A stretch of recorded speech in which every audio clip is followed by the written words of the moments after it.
திருச்சிற்றம்பலம். தொல்லை இரும் பிறவி சூழ்ந்தலை நீக்கி அல்லல் அறுத்தானந்தமாக்கியதே எல்லை மறுவான் நெறியளிக்கும் ஆத்தவூரெங்கோன் திருவாசகம் எனுந்தேன். திருச்சிற்றம்பலம். நாம் திருவாசகத்தின் 3வது பாடலான திருவண்ட பகுதியின் விளக்கத்தை பார்த்து கொண்டிருக்கிறோம். இதுவரை 74 வரிகளுக்கான விளக்கத்தை பார்த்து முடித்துள்ளோம். மேலும் பல வரிகளுக்கான விளக்கத்தை இன்றைய வீடியோவில் காண்போம். பூப்புரை அஞ்சலி காந்தள் காட்ட எஞ்சாயின்னருள் நுண்துளி கொள்ள செஞ்சுடர் வெள்ளம் திசை திசை தெவிட்ட வரையுறக்கேத குட்டங்கையற ஓங்கி இருமூச்சமயத்தொருவே தேரினை நீர்நசை தரவரு நெடுங்கண் மான்கணம் தவ பெருவாயிடை பருகி தளர்வோடும் அவ பெருந்தாபம் நீங்காது அசைந்தன ஆயிடைவான பெரியாற்று அகவையின் பாய்ந்தெழுந்து இன்ப பெருஞ்சுழி கொழித்து சுழித்து எம்பந்தமா கரை பொருது அலைத்து இடித்து ஊழ் ஓங்கிய நங்கள் இருவினை மாமரம் வேற்பறித்தெழுந்து உருவ அருள் நீர் ஒட்டா அருவரை சந்தின் வான் சிறை கட்டி மட்டவிழ் வெறிமலர் குளவாய் கோலி நிறையகில் மாம்புகை கரை சேர் வண்டுடை குளத்தின் மீக்கொள மேன்மேல் மகிழ்ந்தலின் நோக்கி. மிக அழகான வரிகள். இந்த வரிகளின் மூலம் மாணிக்கவாசக அடிகளார் பல உவமைகளை கொடுத்து அதை சிவனின் அருளோடு ஒப்பிட்டிருக்கிறார். 3 உவமைகளை கொடுக்கிறார். அது எவ்வாறாக சிவனின் அருளுடன் ஒப்பிட்டு இருக்கிறது என்று அவர் கூறுகிறார். அவருக்கு தானாக வெள்ளம் போல் வருகிறது இந்த வார்த்தைகள். நாம் புரிவதற்காக இதை அவர் கொடுத்திருக்கிறார். அந்த சிவனின் அருள் எவ்வாறாக இருக்கும், அது நமக்கு எவ்வாறாக உபயோகப்படும் என்று அவர் கூறுகிறார். இந்த வரிகளின் விளக்கத்தை பார்ப்போம். பூப்புரை அஞ்சலி காந்தள் காட்ட, அஞ்சலி முத்திரை, அது வழியாதான் நாம் இறைவனை வழிபடுவோம். எந்த இறைவனானாலும் சரி அஞ்சலி முத்திரை வைத்துதான் வழிபடுவோம். இந்த அஞ்சலி முத்திரை, அதாவது இந்த முத்திரை என்பது எவ்வாறாக இருக்கிறது என்றால் காந்தள் மலர் போல் இருக்கிறதாம். அடியார்கள் எல்லாம் சிவபெருமானை தொழும் பொழுது அது காந்தள் மலர் போல் இருக்கிறதாம். இந்த காந்தள் மலர் என்றால் சிவப்பு காந்தள் மலர், மஞ்சள் காந்தள் என்று கூறுவார்கள்.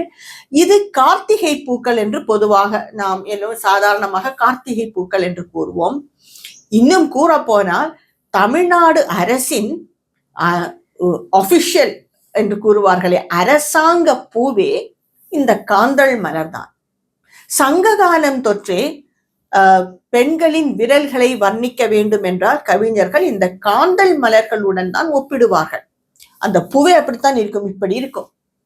அதனால் காந்தள் மலர் போல் இருக்கிறதாம் இந்த அடியார்கள் எல்லாம் சிவனை தொழுவது.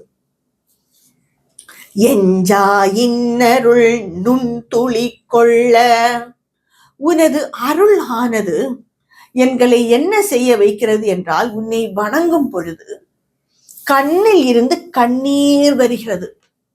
கண்ணில் இருந்து எப்பொழுதுமே கண்ணீர் வரும். ஒரு தூசி பட்டால் கூட கண்ணீர் தான் வரும். ஒரு கண்ணில் ஏதோ ஒரு வியாதி என்றால் கண்ணீர் வரும். கவலை என்றால் தரதாரியாக கண்ணீர் வரும். இந்த கண்ணீர் அதுடன் அந்த மாதிரி கண்ணீர் அல்ல. சிவனை வணங்கும் பொழுது அவன் அருளால் ஆனந்த கண்ணீர் பெருகி வழிகிறது. அந்த ஆனந்த கண்ணீர் என்றால் அது நம் கண்களின் இந்த இடத்தில் இருந்து வருவது வரும், ஆனால் நிறைய வருவது இந்த வழியாக. அதுதான் அந்த ஆனந்த கண்ணீர். மனம் நிறையும் பொழுது அந்த ஆனந்த கண்ணீர் வரும். சிவனின் அருள் நம் மனதில் நிறையும் பொழுது அந்த ஆனந்த கண்ணீர் தாரதாரையாக வடிகிறதாம். செஞ்சுடர் வெள்ளம் திசை திசை தெவிட்ட உனது ஞான ஒளியானது எல்லா திக்குகளிலும் எல்லா திசைகளிலும் பிரகாசத்தை கொடுக்கிறது. அந்த ஞான ஒளி அவ்வளவு பிரகாசமானது. அது எல்லா இடத்திலும் எல்லா திக்குகளிலும் பிரகாசத்தை கொடுக்கிறது. கேத கொட்டங் கையற ஓங்கி, இதனால் என்ன ஆயிற்று என்றால் என் மனதில் உள்ள துன்பங்கள் எல்லாம் மாய்ந்து போய்விட்டது. ஐயா, மனதில் எவ்வளவோ துன்பங்கள் இருக்கிறது. மனித வாழ்க்கைக்கு சொந்தமானது துன்பம். இன்பம் இருக்கிறதோ என்னவோ, துன்பம் இருக்கும். யாரும் அதில் விதிவிலக்கு கிடையவே கிடையாது. ஏதோ ஒரு துன்பம் இருக்கும். இந்த துன்பம் எல்லாம் மாய்ந்து போய் விடுகிறது. உன் அருள் மட்டும்தான் என் மனதில் நிலைத்து இருக்கிறது. இப்பொழுது ஒரு அழகான ஓமை கூறுகிறார் அடிகளார். இருமோ சமயத்தொரு பேய் தேரினை நீர் நசை தரவரு நெடுங்கண்மான் கணம் தவ பெருவாயிடை பருகி தளர்வோடும் அவ பெருந்தாபம் நீங்காது அசைந்தன. ஒரு மான் கூட்டம் ஓடி வருகிறது. அந்த மான்கள் என்றாலே இந்த காந்தள் மலரை, அஞ்சலி முதிரை காந்தள் மலர் என்று ஓமைப்படுத்துவது போல், மான்கள் என்றாலே அது நீண்ட கண்கள் தான். இந்த நீண்ட அழகான கண்களை உடைய மான்கள் ஒரு கூட்டமாக அலைந்து தீர்ந்து ஓடி வருகிறது வெப்பத்தில். இந்த கோடை காலத்தில் இந்த மான்கள் அலைந்து திரிந்து கூட்டமாக வருகிறது. மிகவும் தாகம் எடுக்கிறது. தூரே பார்த்தால் தண்ணீர் இருப்பது போல் தெரிகிறது. இந்த மான்கள் எல்லாம் இந்த வெயிலில் அங்கு போய் தண்ணீர் குடித்து விடலாமே என்று ஆசையுடன் நெருங்கி போகிறது. நெருங்கியவுடன் பார்த்தால்தான் தெரிகிறது அது வெறும் கானல் நீர், நிஜ நீர் இல்லை என்று. இதுபோல்தான் உன்னை வணங்காதவர்களும் உன்னை முழுமையாக புரியாதவர்களும் என்று கூறுகிறார் அடிகளார். எங்கெங்கோ சுகம் இருக்கிறது என்று நாம் அலைகிறோம்.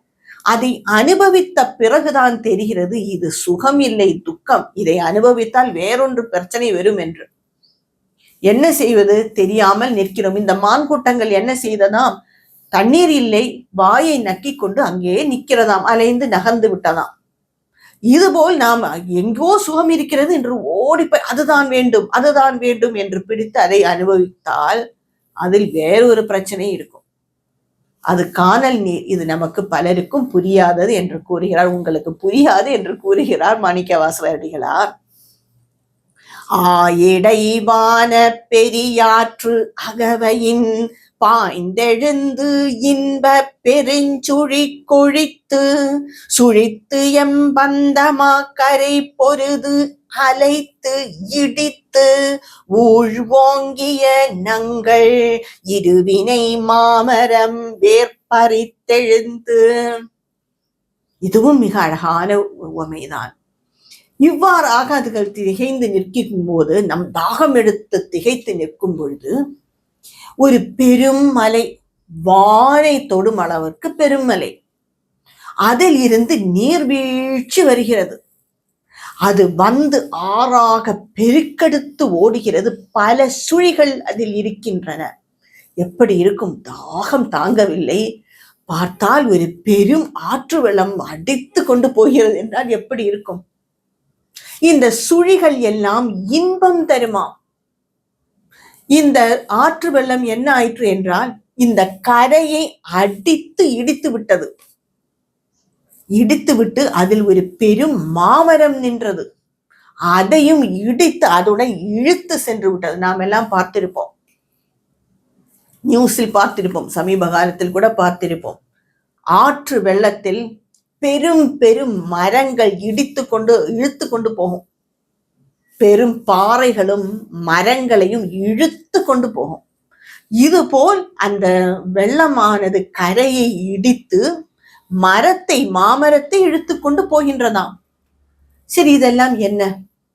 இந்த சுழிகள் இருக்கின்றதே, இதுதான் நாம் அனுபவிக்கும் இன்பம்.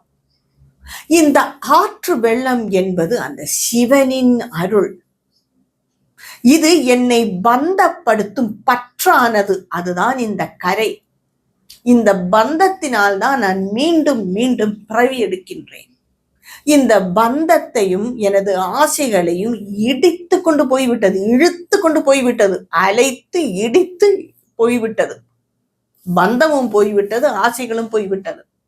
சரி, இந்த வினைகள் இருக்கிறதே, ஊழ்வினை, பாவம், புண்ணியம் என்று நாம் பலகாலமாக சொத்து சேர்த்து கொண்டு வருகிறோமே, அதை என்ன செய்வது? அதுதான் இந்த மாமரம். ஒரு வெள்ளத்தில் எவ்வாறு இந்த மாமரம் இழுத்து கொண்டு போகுமோ அதுபோல் பகவானே உனது அருளானது என்னுடைய முன் வினைகளை எல்லாம் இழுத்து கொண்டு போய்விட்டது. என்னுடைய ஆசைகள், பற்று, பந்தம் எல்லாவற்றையும் இழுத்து கொண்டு போய்விட்டது உனது அருள் என்று மிக அழகாக கூறுகிறார் மாணிக்கவாசக பெருமான். என்னை பந்தப்படுத்தும் எல்லாவற்றையும் இழுத்து கொண்டு போய்விட்டது உனது அருள். உருவ அருள் நீர் ஒட்டா. இந்த அருள் நீரானது பாய்ந்து கொண்டே போய்கொண்டே இருக்கிறது, அதற்கு எந்த தடையும் இல்லை.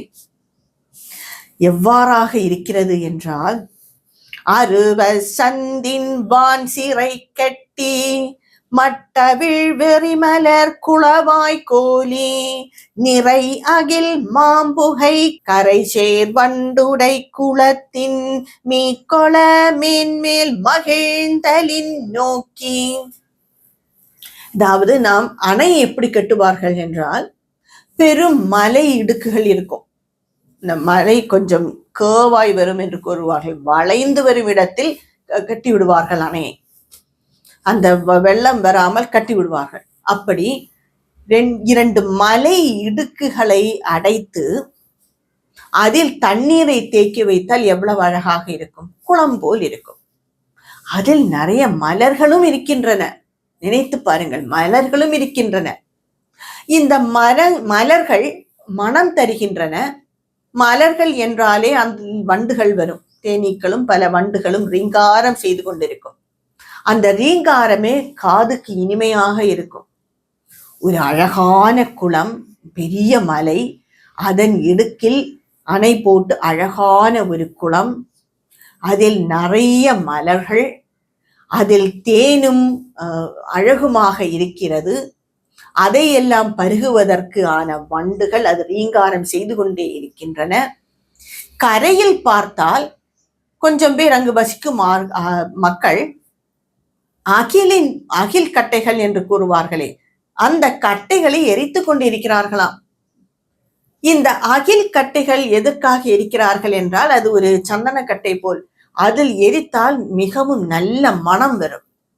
அது தெய்வீக மனமாக இருக்கும், சாதாரண மனம் இல்லை, தெய்வீக மனமாக இருக்கும் இந்த அகில் கட்டைகளை எரித்தால். அது தொன்று காலம் முதலே இந்த சமித்துகளாகத்தான் ஹோமங்கள் இந்த மாதிரி வீடுகளில் கூட அகில் கட்டைகளை எரிப்பார்கள். அது மிகவும் நறுமணமும் நிறைய மருத்துவ குணங்களும் உள்ளது. இது போல் அந்த கரையில் அகில் கட்டைகள் எரித்து கொண்டிருக்கிறார்கள்.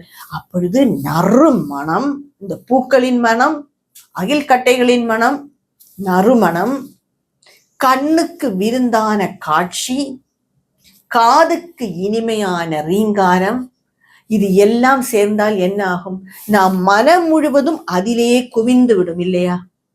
நாம் கவனம் என்ன துன்பம் இருக்கிறதோ, ஐயோ இங்கேயே இருந்து விடலாமப்பா, என்ன அழகாக இருக்கிறது என்று அதை பார்க்கும் வரை நமக்கு வேறு எங்கும் கவனம் சிதறாது.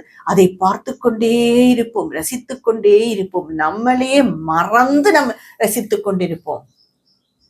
இதுபோல் complete arrest of the 5 senses என்று கூறுவார்கள் ஆங்கிலத்தில். இதுபோல் 5 புலன்களையும் அந்த அழகான காட்சியும் மனமும் எல்லாம் அடக்கி விடும், இந்த மனதை குவித்து விடும். அங்கே இதுபோல் உள்ளது உனது அருள். உனது அருள் ஆனது எனது 5 இந்திரியங்களையும் வெளியில் செல்ல விடாமல் உன்னுடனேயே அடக்கி விட்டது. என் மனம் உன்னுடனே குவிந்து விட்டது. என் கவனம் வேறெங்கும் செதறவில்லை, உன்னுடனே இருக்கிறது. உனது அருள் ஆனது அவ்வாறு என்னை செய்து விட்டது. உன் அருளானது என் மனதில் இருக்கும் பொழுது எனக்கு வேறு எந்த துன்பமும் இல்லை, சந்தோஷமும் இல்லை, உலக வாழ்க்கையும் இல்லை, ஒன்றும் இல்லை. உன்னையே நான் நினைத்து கொண்டிருக்கிறேன் ஐயா என்று கூறுகிறார் மாணிக்கவாசக பெருமான். இவ்வாறாக உள்ளதான் இந்த சிவபெருமானின் அருள். நீங்கள் இதை நன்றாக புரிந்து கொள்ள வேண்டும் என்று மிக தெளிவாக ஓமையுடன் கூறி ஒரு குரு ரூபத்தில் இருந்து கூறுகிறார் மாணிக்கவாசக அடிகளார். மேலும் பல வரிகளின் விளக்கத்தை என்னுடைய அடுத்த வீடியோவில் காண்போம். திருச்சிற்றம்பலம்.